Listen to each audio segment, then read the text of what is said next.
Президент болып қалсаңыз, ажыдарга айланып кетпейсіз. Эми ушул мезгилге чейин айланбаган эми айланам. Ушул мезгилге чейин айланса, менин 6 жолу мүмкүнчүлүгүм бар айланып кетишке. Жок, мен дагы бир жол айтып атам.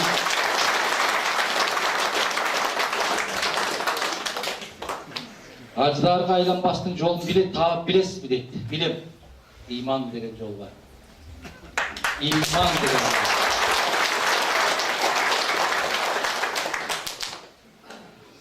Аябай жеңил ажыдарга айланбаштын жолу. 5 вакыт намазымда напсымды тый деп.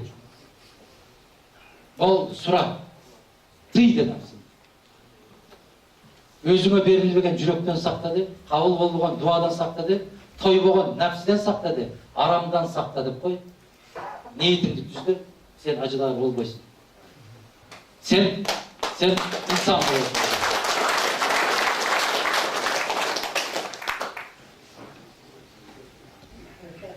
Мана Умар разияллаху анху кечинде отырғанда, мондай чырақты жағат екен да, май чырақты жағып, елдердің бардық елдер келіп түшкен, башқа мемлекеттерден келген қағаздарды оқиды екен. Қағаздарды оқып бүтіп, жұмысын бүтіргенден кейін бұл чырақты өшіріп, бұл чырақты күйгізеді екен дады. Ошону менен китеп оқиды екен. Анан муну түшүнбөгөндөр айтат. Мусулмандардын падышасы. Бул эмнеге? Сиз кагазды бул чырак менен окудуңуз да, а китепти бул чырак менен окуп атасыз. Десе, бул мамлекеттин чырагы. Мамлекеттик иштерге күйгүздүм мен. Мамлекеттик иштерди карадым, ошону окудум. Бул чыракты, китепти мен өзүм үчүн окуп атам, бул майды мен өзүмдүн чөнтөгүнөн күйгүзүшүм керек дейт. Мына ушунчалык даражада корккон инсандар, ушунчалык даражада корккон. Алладан корккон, конституциядан эмес, жоголуп кетти, жок мамлекет калды. Мыйзамдардан эмес, ким кааласа өзгөртө берет экен. Алладан коркуш керек туугандар, Алладан. Күбөлүктүүлүктөр. Мына Иса алейхиссалам билесиздер, бүтүндөй пайгамбарлардын баары бул заман, ол заман күнөөлөрдүн баары кечилген. Ошол күнөөнүн кечилгенине карабастан Иса алейхиссалам ар намазга турганда денесинен кан чыгып кетет экен. Неге деп сураса айтат экен, Алланын алдына барыштан ушунчалык коркконун. А биз кимбиз? Камсы дөмкөн пендебиз. Мына ошол коркунучтар жүрөгүңдө уялаган болсо, кантип бирөөнүн акысын жейсиз? Кантип бирөөнүн ишин аткарып алып, анын акысын бербей коесуң? Кантип бирөөнүн үмүтүн актабай коесуң? Кантип убадага бекем турбайсың? Мына кээ бир чаламолдорлор азыр айтып атат, бизге шайлоо жарашпайт, шайлоо болбош керек, мусулманчылыкта шайлоо жок деп. Шайлоону биринчи мусулмандар баштаган. Биздин пайгамбарыбыз саллаллаху алейхи вассалам кеткенден кийин Сыдыкты, Абу Бакир Сыдыкты халиф кылып алыш үчүн шайлоо болду. Андан кийин Умар разияллаху анху шайлоо болгон. Анда да бөлүнүштү. Бир тарабы Али болуш керек деген. Бир тарабы Умар болуш керек деп, шайлоо жолу менен Умар болду. Биздин китеп Кур'анда айтат. Шайлоого берилген укук бул сиздерге берилген аманат. Эгерде сиз шайлоого барып, шайлоого берилген укук берилдиби? Бул сизге берилген аманат. Ошону колдонбосоңуз, сиз аманатка кыянаттык кыласыз. Эгерде жакшы пендени көтөрүп алган болсоңуз шайлоодо дейт, ошол жакшы кишинин жасап аткан сооп иштери сизге бөлүнүп турат дейт. Себеп сиз себепчи болдуңуз дейт. Эгер жаман, ууру бир бандитти шайлап алсаңыз, ошонун жасап аткан жаман ишинин күнөөлөрүн сиз бөлүшүп турасыз дейт. Көрдүңүзбү? Ол кандай жоопкерчилик? Анан түшүнбөгөндөр келип орто жолдон бузат. Кыргызстанга парламенттик эмес президенттик башкаруу керек деген элеңиз, президент болуп калсаңыз, мамлекетти президенттик башкарууга кайтарып белеңиз дейт. Сөзсүз. Мен ошон үчүн да баратам. Себеп үйдүн ээси болушу керек. Парламенттик бизге жарашпайт. Болбойт, көрүп атасыңар. Азыр эле айтыңыз, Садыр келсин деп. Келсин, келсин, келсин. Күбөсүңөр.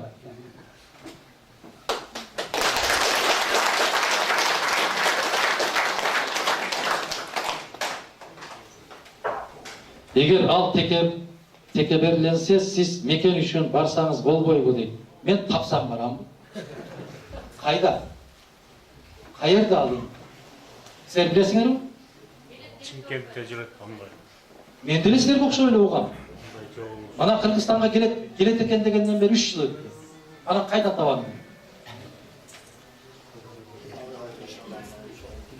А менин жүргөнүмдү кээктелеп жарыялап атам. Мынанчанчы күнү саат 10-да Алматыда болом деп атам. Айнабулак 3-те болом деп атам. Шашу деген ресторанда болом деп атам. Келиш керек да. Москвага барарда бир жума башта айттым мен. Кунцевада болот. Омда деген кинотеатрда болот. Силер окудуңарбы? Ой, мына жеринде бир сесими бар киши издейт да. Умтулат да. Жашы боюнча да кичүү болсом, жолум боюнча да кичүү болсом. Туура, мен деле салтты билем. Эгер алыстан келсе, алыстан 6 жашар бала келсе, 60-тагы аксакал туруп салам берет дейт. Эгер мен алыстан келдим деп келген мамлекет ушул жерге айтып келсе, мына Кудайга шүгүр. Алматыда туугандарым да, досторум да бар. Бирөөнүн үйүнө барып, бир козумду союп коноктогонго күчүм жетет. Жакшы болот, эртең жума намазды чогуу окуйт.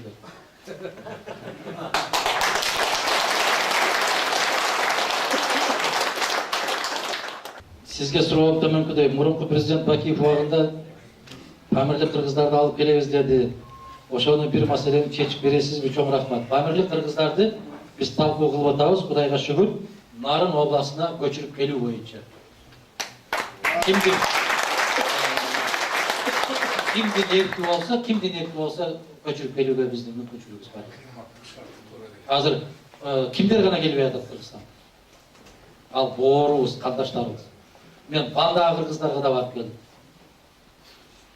Ошо вице-премьер болуп, госсекретарь болуп турган кезинде биринчи жолу ошол Памирлик кыргыздарга гуманитардык жардам менен китептерди жеткирдим эле.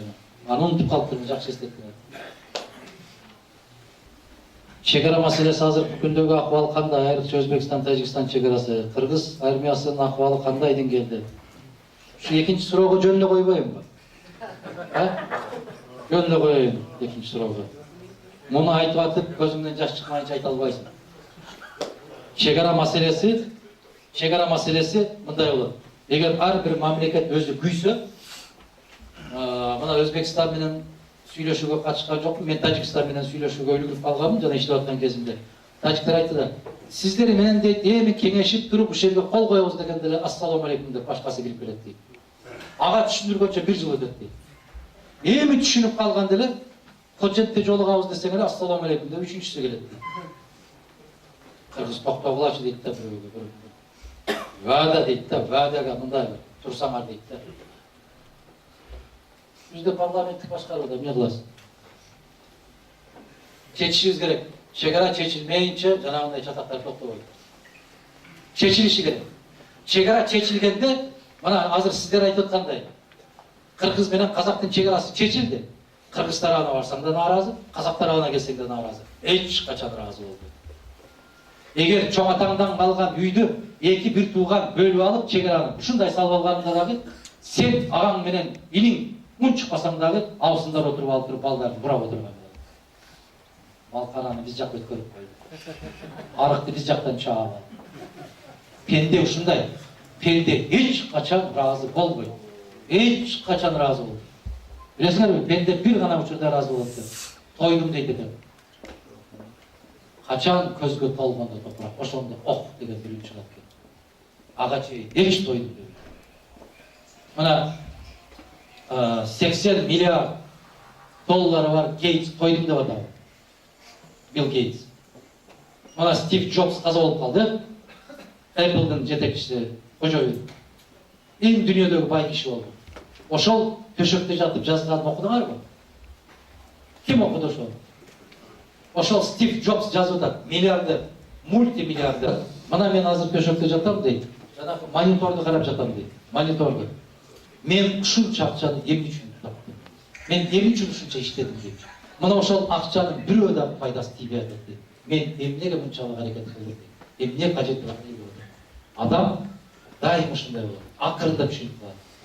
Кимдериңиздердин ата энеңиздер бар болгон болсо, чексиз бактылыгыңыз бар. Ата менен энеден тезирээк кабар алдылар. Тездетип кабар алдылар. Жоголткон заматта билесиңер. Мына азыр чыгып единица кетет дебей чалып койгула. Кыздарыңарга, жигиттериңерге чалып атасыңар го сааттап. Апага калганда гана единица керек. Чалып койгула, сурап койгула, дагы бир жолу сураңыз. Сиз президентке жаштардын келишине кандай карайсыз? Элгиле айланайын жаштар. Мага ушундай суроо берет да, жаштарга орун бербейсизби? Орун берип кел. Кел мына, отур. Өзүң ишенсең да. Кел. Мына биз Бишкек шаардык кеңешине жалаң жаштарды кое бердик. Мына медер отурат. Эң аксакал ушу медер болду. Мен айттым жыйында, бирок Бишкек добуш бериши кыйын. 3 партия бирикти. Куловдун партиясы, Алам партиясы, бүтүн Кыргызстан бербейт силерге жаштар.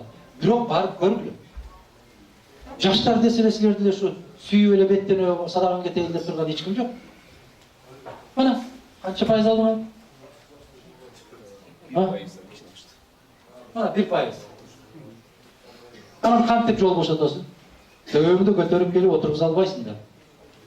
Мен жанагы 60 менен 70ке чыккан чалдарды деп атканым, аксакалдарды деп атканым. Ошолорду коюш керек. 5 жыл жанына 3-5 мыкты жигиттер менен кыздарды байлап бериш керек. 5 жыл иштейсиз.